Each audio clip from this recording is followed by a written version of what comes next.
লাউয়ের এই পুরুষ ফুলগুলো দিয়ে লাউয়ের স্ত্রী ফুলকে পরাগায়ন করে দিতে হয়।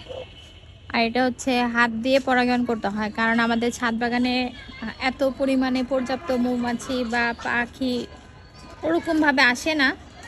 আর আসলেও দেখা যাচ্ছে ওরা এগুলা হচ্ছে পরাগায়ন করে না, এই জন্য আমরা নিজেরা পরাগায়ন করে দেবো। এই যে পুরুষ ফুলের যে রেণুগুলা, এটা হচ্ছে স্ত্রীর ফুলের রেণুর মধ্যে মিক্সড করে দিতে হবে।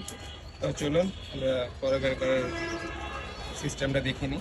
এই ফুলের যে ভিতরে একটা রেণু আছে, এটার সাথে এটা একটু এভাবে একটু লাগাই দেব, তাহলে হবে কি ফুলটা, এই ফুলটা হচ্ছে এই যে এটা করাতে হচ্ছে আমার এই লাউটা ফলে পরিণত হবে, মানে লাউটা বড় হবে। এটা হচ্ছে পাখিদের কাজ, পাখি কীট পতঙ্গের কাজ। ঢাকা শহরে মৌমাছি এত তাই হচ্ছে আমরা নিজেরা করে দিলাম। আরেকটা আচ্ছা, আমরা যে পরাগায়ন করার পরে যে লাউ হয়েছে ওটা দেখি। পরাগায়ন করলাম এইভাবে হচ্ছে আমি আমার এই গাছের লাউগুলো পরাগায়ন করছে, দেখেন কি সুন্দর লাউ হয়েছে। এই যে এটাও পরাগায়ন করা, আরও কয়েকটা আছে আমি করে দিছি। তো এইভাবে করলে কি মানে ফুল থেকে ফল হওয়ার চান্সটা মানে 90% হচ্ছে বেড়ে যায়। এই যে এইটাও হচ্ছে আমি মাত্র পরাগায়ন করে দিছি হাতে। আর এইগুলো এই যে দেখেন, এইগুলো হচ্ছে আমার 3G কাট করার পরে যে দেখেন প্রত্যেকটা ডালের সাথে যে এরকম হচ্ছে লাউ স্ত্রী ফুল বের হচ্ছে, যে প্রত্যেকটা। তো ছাদ বাগানে আসলে